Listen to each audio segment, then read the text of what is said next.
हमारे साथ अभी उपस्थित हैं भारतीय जनता पार्टी के जिला महामंत्री और नोखा विधानसभा के प्रभारी विवेक सिंह जी। और अभी भारतीय जनता पार्टी के द्वारा कार्य समिति का बैठक किया गया मंडल स्तरीय नासरीगंज पूर्वी का। तो भाजपा जो कि इस मंडल में ही नहीं बल्कि नोखा विधानसभा हो या फिर काराकाट विधानसभा हो, अनेक सभी विधानसभाओं में पिछले बार विधानसभा चुनाव भी हारी थी और इस बार लोकसभा चुनाव में भी करारी हार का सामना करना पड़ा है। तो हम इनसे जानने का प्रयास करेंगे कि इस बार किस प्रकार की तैयारियां हैं और क्या भाजपा इस बार कमल खिला पाएगी विधानसभा। तो पहले भैया स्वागत है आपका हमारे चैनल पे। बहुत बहुत धन्यवाद आपका। और भैया क्या आप अभी बैठक से क्या लग रहा है, क्या नोखा विधानसभा सहित काराकाट विधानसभा हो या फिर सासाराम विधानसभा हो, डेहरी विधानसभा, इन सभी पे भारतीय जनता पार्टी और एनडीए गठबंधन इस बार अपना परचम लहरा पाएगी? देख सकते हैं कि पहले की बैठकों में और आज की बैठक में कितना अंतर आपको दिखने को मिला है। भारतीय जनता पार्टी के कार्यकर्ताओं में कितना उत्साह है और कितना जमीनी स्तर पे हम लोग जाकर काम करते हैं, इसका भी उदाहरण आपको आज देखने को मिला होगा। और रही बात की विधानसभा में हम लोग जीत का परचम का, तो रोहतास जिला के 7 विधानसभा में एनडीए का जीत सुनिश्चित है। भैया आप ही के साथी हैं चिराग पासवान जी, अभी उन्होंने एक ऐलान किया कि हम 243 सीटों पर चुनाव लड़ेंगे, 243 सीटों पर हम चुनाव लड़ेंगे।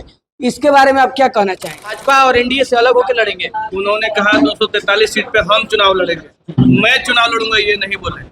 हम यानी एनडीए 243 सीट पे चुनाव लड़ेंगे। तो वो एनडीए के साथ रह करके चुनाव लड़ेंगे? बिल्कुल अवश्य।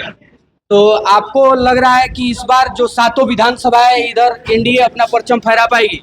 बिल्कुल एनडीए इस बार क्लीन स्वीप करेगी। एनडीए इस बार क्लीन स्वीप करेगी।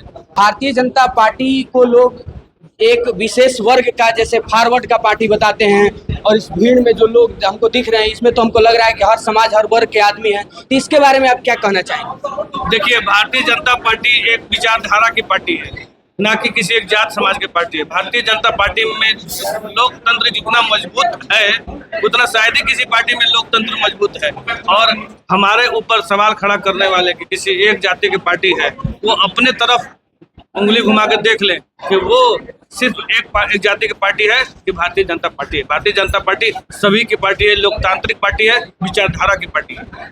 अभी काराकाट में 48,500 करोड़ रुपए का जो सौगात है वो प्रधानमंत्री मोदी जी की तरफ से दिया गया है। तो क्या इस 48,500 करोड़ से गरीब, पिछड़ा, दलित समाज की स्थिति, दिशा और उनकी दशा बदलेगी? देखिए, ये 48,500 करोड़ जो हम लोगों को मिला है शाहाबाद वासियों को, पूरे शाहाबाद और मगध के 2 जिला के लोगों को, इससे पूरे समाज की दशा और दिशा बदल जाएगी। जैसे कि सर्वप्रथम उन्होंने एनटीपीसी में उन्होंने 2,000 करोड़ देने के बात किया है। तो एनटीपीसी से बिजली मिलेगी, वहाँ रोजगार, बिजली, जहाँ तक विकास का, बिजली, सड़क और शिक्षा, 3 चीज जो जहाँ रहेगा वहाँ विकास अपने आप। तीनों चीज पर ध्यान देते हुए, फोकस करते हुए हमारे प्रधानमंत्री जी ने इन तीनों चीजों पर, जैसे कि 4 लाइन पटना से सासाराम 4 लाइन का सड़क देने का काम किया है। एनटीपीसी में 2,000 मेगावाट बिजली उत्पादन का नया कारखाना देने का काम किया है।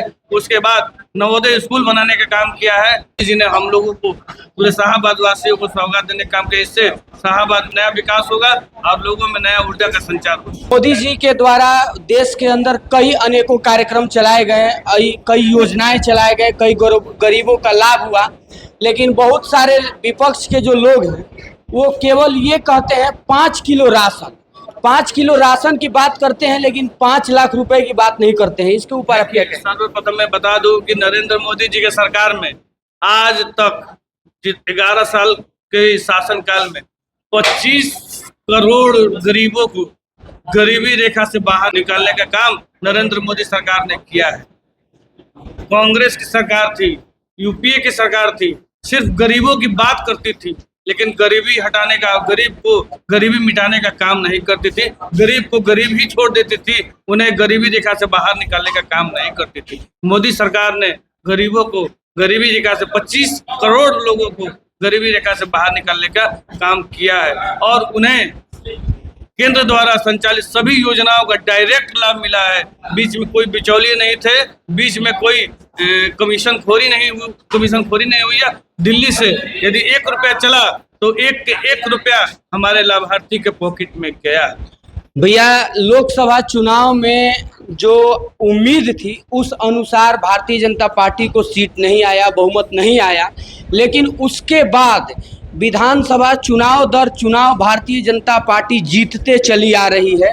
या फिर वो महाराष्ट्र हो, हरियाणा हो, दिल्ली हो, जहाँ अरविंद केजरीवाल जी कह रहे थे कि मोदी जी आप हमको इस जन्म में तो नहीं हरा पाइएगा, वहाँ भी भाजपा ने उनको हरा दिया।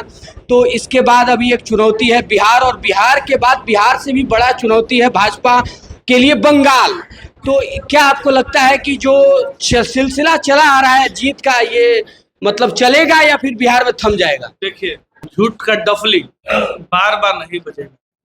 लोकसभा चुनाव में जो उन्होंने झूठ का नैरेटिव सेट किया, संविधान खतरे में है, 8,000 8500 खटाखट, ये सब झूठ का उन लोगों ने प्रोपेगेंडा फैलाया और लोगों को भ्रमित करके वोट लेने का काम किया, जिससे हमारा भारतीय जनता पार्टी का पूर्ण बहुमत बीजेपी का नहीं हो पाया। लेकिन हमारी सरकार बनी, और सरकार बनने के बाद जो मोदी सरकार ने जो काम किया और लोगों को सच्चाई जब पता चला, और लोगों का मोदी के ऊपर विश्वास बढ़ते जाएगा और लोग ये कहेंगे कि मोदी है तो मुमकिन है। और आप जैसे कि बिहार की बात कर रहे हैं, बिहार में भी मोदी है तो मुमकिन है, बंगाल में भी मोदी है तो मुमकिन है। अभी बिहार में हम पूर्ण बहुमत का सरकार बनाने जा रहे हैं एनडीए का, और आगे आने वाले दिनों में बंगाल में भी सरकार बनाएंगे। धन्यवाद भैया आपको हमारे साथ जुड़ने के लिए।